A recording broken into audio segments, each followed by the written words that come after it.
Dudes and dudettes, welcome back to The Anxious Truth, episode number 151. Today on the podcast, I have a special guest, my friend Dr. Lisa Cortez. You know her as the Anxiety Doctor on Instagram. We're going to talk about a really cool topic, which is the role of culture and gender, in a way, in anxiety disorders and recovery. Because Dr. Lisa practices in Southern Texas. She has a very unique viewpoint, especially into the Latinx community. So we're going to talk about that. It's going to be great. Before we get going with Dr. Lisa, let me remind you of one thing, and that is that I wrote a book that is incredibly helpful in the process of recovering from an anxiety disorder, and it is called The Anxious Truth, a step-by-step guide to understanding and overcoming panic, anxiety, and agoraphobia. You can find it on my website at theanxioustruth.com/recovery guide. It is written as if it is a course in how to recover from your anxiety disorder. I set out to write a helpful tool. By all accounts, I've done that. People are digging it. It's helping a lot of people. I'm proud of it. So go check it out if you haven't.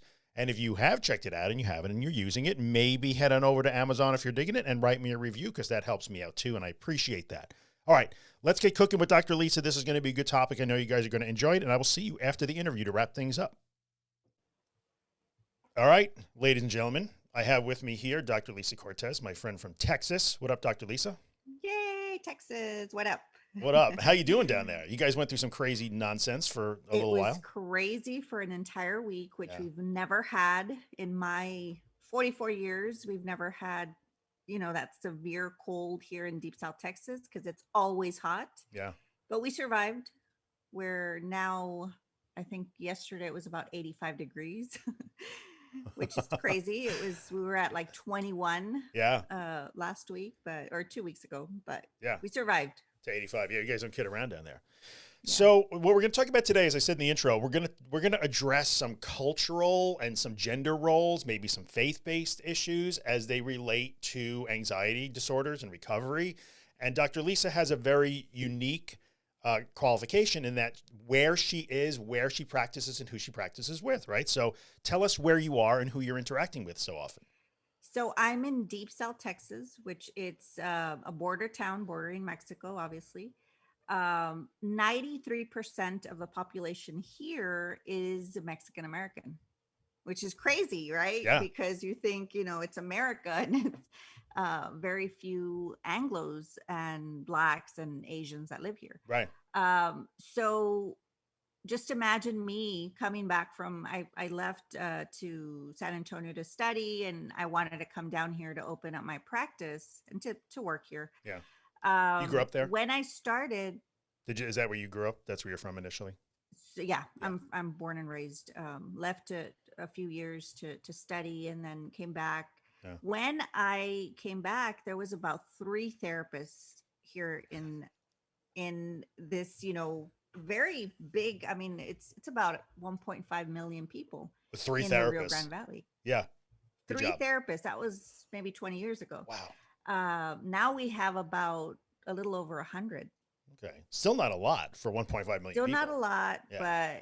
but things have changed. But it's really hard because growing up, in the Latinx community, you don't talk about your feelings first of all, and you sure as hell don't talk to a therapist about your feelings. Yeah. So it was just something that I wanted to change here in this border town, and we've been able to do that, but it's still really hard. That stigma is still there, and it's needed. We still need to educate our community, but we're getting there.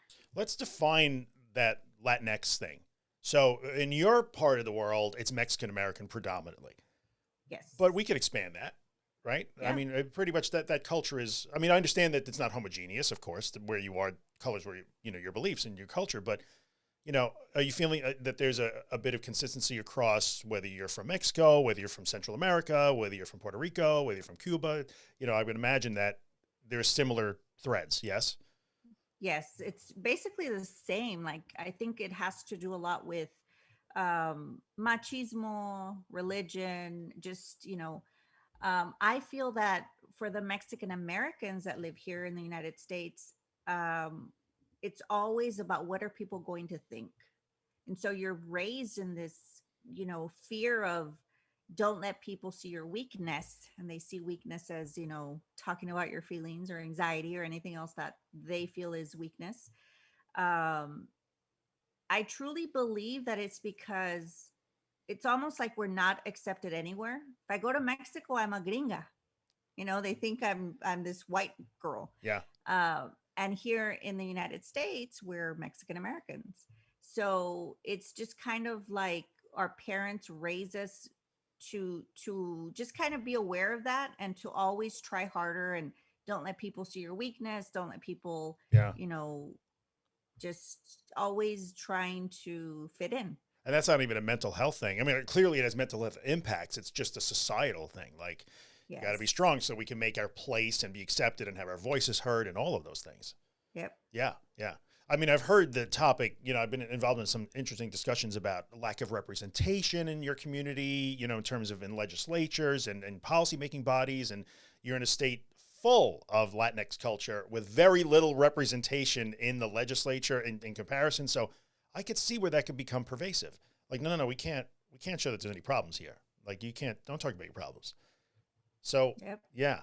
So what does that mean? Like, is it a big deal for somebody who's dealing with the disorders that you and I talk about all the time to come and see you, to even get up the nerve to come and see you? What are they doing Yeah, and you would otherwise? think that it wouldn't. We're in the year 2021, and Yeah. you would think that things have changed, and they have, but I still get, there's teens that sometimes will email me, I really want to see a therapist, but my mom doesn't believe in therapy, Oh, or they say that I'm crazy, or what are people going to think. uh, the last little girl that I was seeing right before the pandemic, that her parents would still tell her that she was crazy. Every single time she had a session with me, the car ride to my office, it was always like, "Estás loca," blah blah blah. I mean, it was crazy for her to hear that, for me to hear that from her. And of course, I have to educate the parents, and I'm typically very nice, but I don't put up with yeah. that. Well, I think in the end, you have to advocate for your client. They're primarily, first and foremost, who's, you're Exactly. helping. Yeah, I get that. So she's literally coming to therapy and being told along the way that this is That a she's huge crazy. mistake. You're crazy. And like, why is this even a thing? Yeah. That's, and we hear this all the time among the people who suffer from these problems that we're always addressing. People will give them terrible advice, like, just choose happiness, or, pull yourself up by your bootstraps. And some people do get told nasty things like, you're crazy. This is all in your head. It sounds like Yeah. it's even worse in that culture to a certain extent. It is. Yeah. Let's It talk is. a little bit about the differences between men and women, and what message is the woman hearing versus what message is the man hearing in your community. That's even worse. I mean, most of the teens that come in, they say, "Oh, my dad doesn't know. My mom's bringing me. My mom believes in, taking care of your mental health, but my dad doesn't." Um, but then you have those women that, like that lady, that teen that I was talking about. It was her mom that would say that to her. But it is just that machismo in this culture that is still so much alive. It's, just men don't cry, men don't feel, men um, you know, don't get anxious. And if you are anxious, then Yeah. you're not a man. You're failing.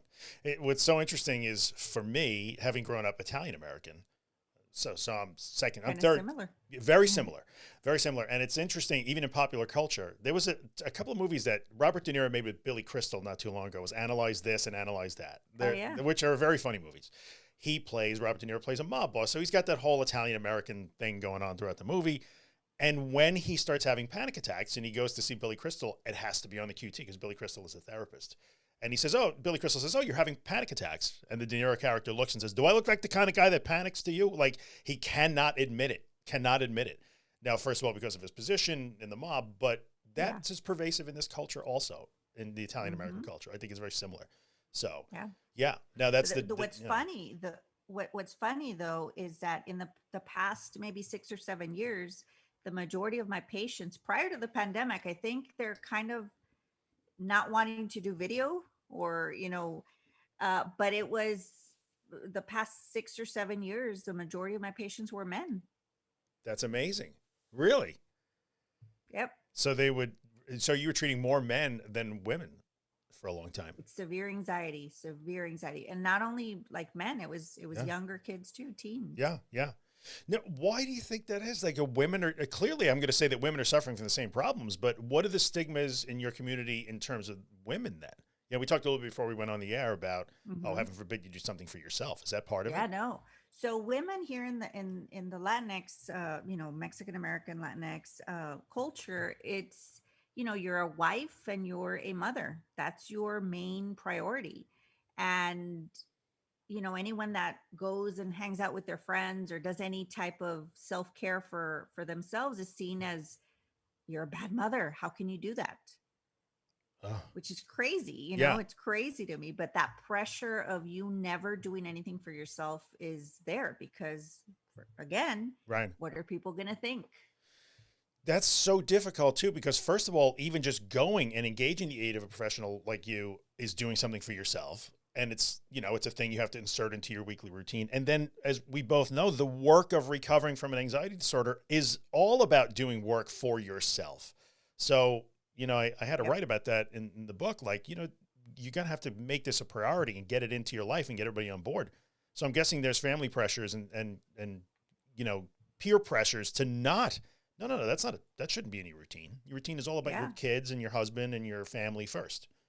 You don't know how many people I have that I tell them, I give them all these exercises to do at home. Yeah. And, the next session, they're like, oh, I didn't have time. I'm like, bring out your calendar. You got How time. it's Yeah. like I Yeah. will find time for you. How long do you spend on social media? How long do you spend on Instagram Right. scrolling around? Right. Which is super common for everybody, regardless of the culture. Some people will say Yeah. like, oh, I was very busy this week. I didn't really get to do my interceptives or whatever it was. And it's like, well, hang on a second here. Like, again, let's look at that. But then when culturally you have a thing that says, no, you come last. So you got to make sure that you do all of the other stuff. And then if you can maybe squeeze in some recovery after the kids go to bed, then fine. Like, we'll put up with it. That's tough. Yeah. That's a hard message to hear. So for a lot of these women, I have to do self-love first. Like we literally have to do intensive therapy Yeah. to just make them understand that they have to. And a lot of times they say, well, it's I feel selfish or I feel I'm like, it's not putting yourself. Okay, let's say you don't want to put yourself first. Yeah. It's putting yourself on the list of people that because you're not even on the list Right. right now. It's true. You don't even appear. You don't even have an invite to the party, for God's sake. Exactly. Yeah, that's tough. And I think you have to make that argument, or at least try and make the point and get them to understand, like, well, you understand if you do this, how are you better if you do care about serving your family and your community, which, most people do. How are you better serving your family in a healthy position or in a position of constant fear and disordered anxiety? So Exactly. like, And I give them this example. I tell them, when you're super stretched out and you're doing so many things for everyone else, and someone comes and they ask you for help, because in our culture, we can't say no, right? And you go and you help them, guess what? You're going to be miserable. You're going to be stressed out. You're going to be angry. And guess who you're going to be angry towards? yeah, The themselves people or around you, them. the Yeah. people you love. Right. And so you're doing all this for everyone, but then you're treating your kids, so are you really helping everyone? Are you Right. really, Right. and so they kind of like, wow, they realize that not taking care of yourself, I mean, you can't pour from an empty cup. Yeah, that's a good analogy. That's actually true. And then you start to beat yourself up even a little more because you want to help. It's ingrained. Oh, sorry. It's ingrained in you to help. But at the same time, when you help, you're feeling miserable and you're afraid and you don't want to do it and you want to avoid it. And then you feel like, well, I'm not even able to help. So what else could be wrong with me? So getting that message across that says, no, you got to put yourself, I like just get on the On the list. list. At a minimum, get on the list, man, because, you can't do it otherwise. It's really good. Yeah. Let's talk for a few minutes, and this gets dicey, so I don't, we'll play carefully on this one. But, and coming from an Italian American culture, it's a heavily Roman Catholic culture. There are faith-based issues sometimes too. So I'll start from my background. One of the first things that I would hear would be, well, not necessarily you bring it to the church. There's some different, what's the word I'm looking at? Different norms based on different denominations. And when you get into different parts of the Christian faith, I guess. But, the church was seen as a place, not so much that the clergy could fix the problem, at least for me in a Roman Catholic parish, but that this is a thing that you would pray on and you would bring to God and you would do that. And that's fine. Are you finding that it can also tend to be an obstacle? Like as the faith can become a obstacle as opposed to a tool and a position of strength to work from. It's a tough one. Yeah. Probably 99% of the people here are Catholic. Yeah, sure. So what I get is, a lot of times when people come in and they have mothers that are very narcissistic or toxic, and I kind of tell them you have to separate yourself from those people. Yeah. Sometimes it's sadly your mother. Right. And you don't have to completely stop talking to your mom, but if you're over there and she's abusive towards you, toxic, guess what? You're going to come back home, and are you going to be okay being a mother to your kids? Right. And so I tell them this, and a lot of women will say, well, I need to talk to my priest about that. Yeah. Yeah. And so I'm very grateful that most of the priests here, not all of them, but most of them are really big on mental health. And that's really good. They are finding out that, the Latinx culture, sometimes mothers can be very toxic. And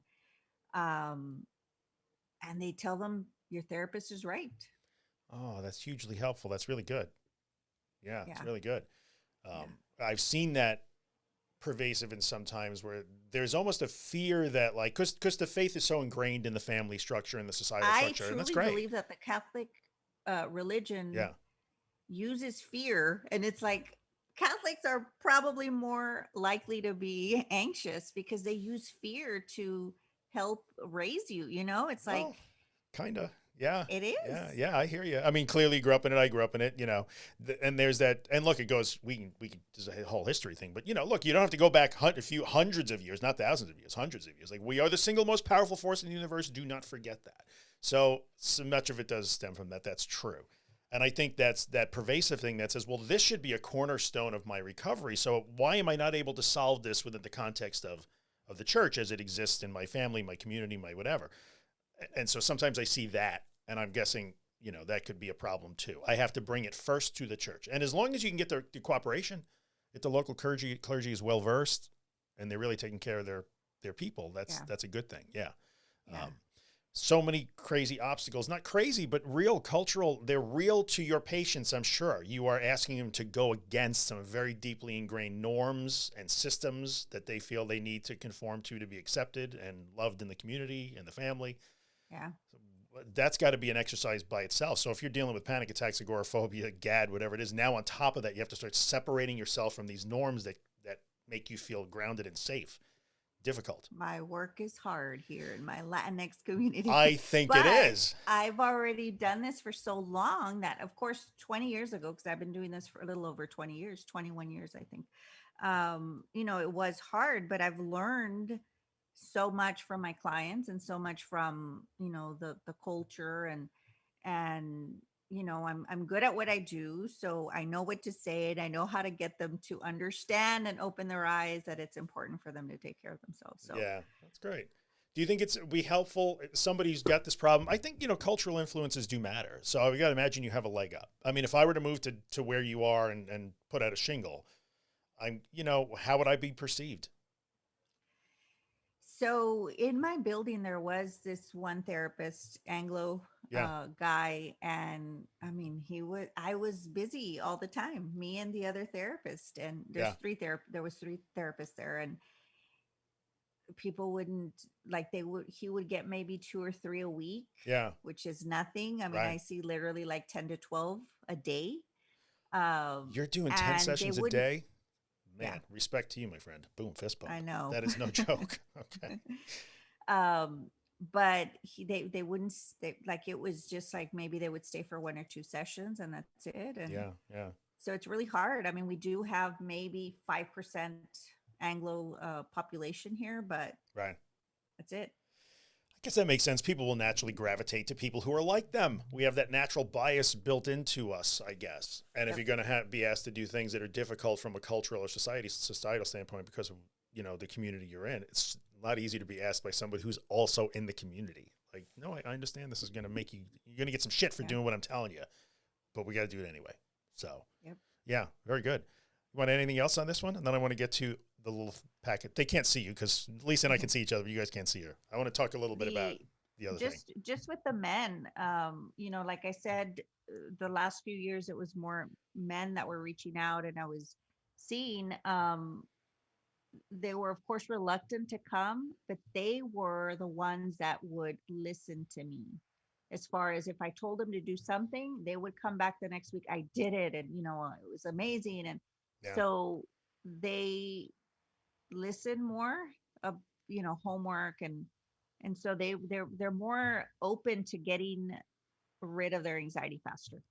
I wonder if that plays a little bit to what we were talking about. I mean, maybe the men, and look, and it's, in my background, Italian Americans, I would say that I'm They lucky put themselves first. in a way. Look, In that, yeah, so in yeah, our so culture, they if you do. have a patient who's a man, he can start making routine changes, and no one's going to question that or ask him or like condemn maybe what he's doing because he's working on an admitted mental health problem, but nobody's going to say, hey, why are you taking an hour to You're do this supposed to be exposure? taking care. Yeah, you're Right. supposed to be taking care of the kids. So, Yeah. they don't. So I guess but that's cool. I mean, I kind of dig how you wind up being so heavily skewed toward men accidentally. You I didn't know. plan that. It's not like you were marketing to dudes, I'm sure, but it just sort of happened that way.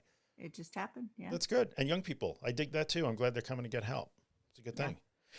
Let's segue for a second. Now, let me make a a little bit of a disclaimer here. And Lisa and I were laughing about this before I hit the record button. You guys would literally light torches and get pitchforks and come after me if I had people talking about this sort of stuff. But I think there's an interesting way that Dr. Lisa is involved with tea, like tea that you would drink. Anxiety tea. And it's funny because I'll tell the story a little bit, right? So we're going to talk about it a little bit because I love the way that you are integrating it into the approach, right? So this is not buy this tea and it makes your symptoms go away and it fixes everything in any way. Lisa is an eminently qualified psychotherapist who understands the in and outs of CBT and its variants, and that's how you treat these disorders. So that's the disclaimer right up front.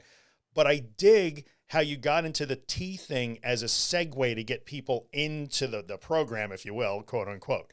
So who told you have a cup of tea to start? This is such a good story. It's like a little heartwarming story, I know. Yeah. So my mother, the day that I called her with severe anxiety, and panic, my senior year in college, when I called her, her advice was, "Tómate un tecito," which means drink a cup of tea. And I remember thinking, like, what? Why did I call my Mexican mother for advice? You're not And helping, so Mom.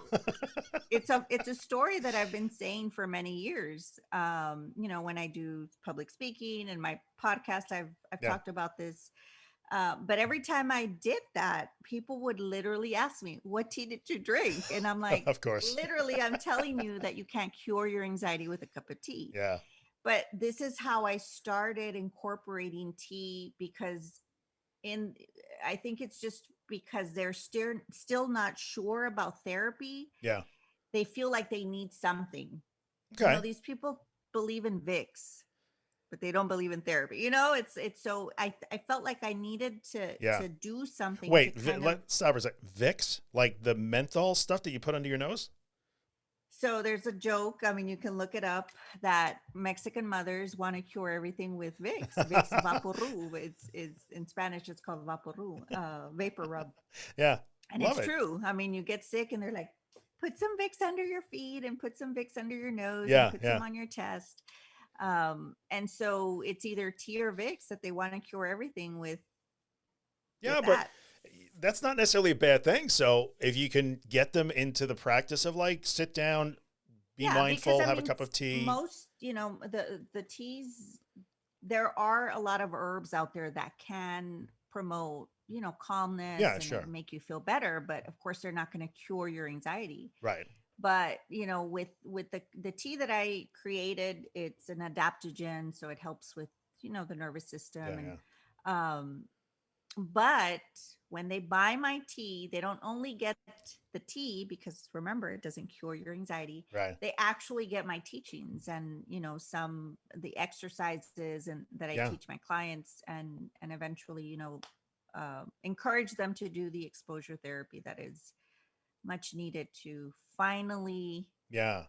get the ball feel rolling. better and not feel anxious all the time. So I think, and you guys have been listening for a long time. You know how hard I go when it comes to this sort of stuff. But I actually really like that it's a little bit of a gentle way into the hard work. And you know what?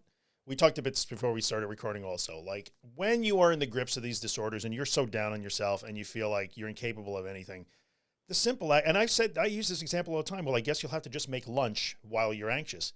Well, if tea resonates with somebody and it's something they know from their childhood and it's familiar to them and it's approachable, you can make a cup of tea, you could sit down and you could read some of what I've given you while you have your tea. Yeah. Yeah, that's not a bad thing. I kind of dig it. So good for you and your teas. And when you sent me your initial message, it was just, Lisa messaged me, I don't know, maybe a month ago. She's like, oh my God, I'm doing teas. Don't hate me. So we had a good laugh. So you know, I'm doing. Just so you know, if you see teas, like, we're still buds, right? So anyway, I wanted to give you the opportunity to talk about it because I think it's a good idea. It's pretty smart. I think it just gives them that, when you doubt any of these things, you're already not going to do them fully. Yeah. Yeah, I get And it. so, it gives them that little trust and that little calmness to believe, you know what, this is going to work. Yeah, I can do a thing here. It's good. Gives them a break where they can pause and actually think about, I could do this. I like it. And it's a self-care, some of the teas actually that don't have any adaptogens and just, I'm calling them self-care teas. It could be something that you just enjoy. And a lot of times when you're in the grips of these disorders, you forget to do things just for the sake of enjoyment. We're not always recovering or suffering. We could be living too. And have a cup of tea. I'm not a tea guy, but if you're a tea person, why not? What's wrong with that? And this tea will come with some valuable lessons. So there you go. Anywho, you're seeing 10 clients a day. I can't even believe you carved out a half hour for me. Thank you very much. So Mondays are my days off. Oh, so there you go. Recording this on a Monday. Well, that worked out really well. How can people find you if they want to find you? I'm on Facebook, Instagram at The Anxiety Doctor, DR at the end. Yep. And all my info is there. This will be podcast episode number 151. So if you go to theanxioustruth.com/151, I'll have all Lisa's links there if you guys want to follow along. I recommend it because there's a lot of good wisdom coming out of there. And tea. Who knew? Tea. In my culture, it would have been, let me make you something to eat. Are you hungry? Yeah, that's true. And yeah. believe me, I've been there. In the grips of it, I would tell my mother, like, I remember once saying, like, you just have that fear. If I was awake, I was afraid. I didn't know what. I'm afraid. Yeah. And are you hungry? Did you eat?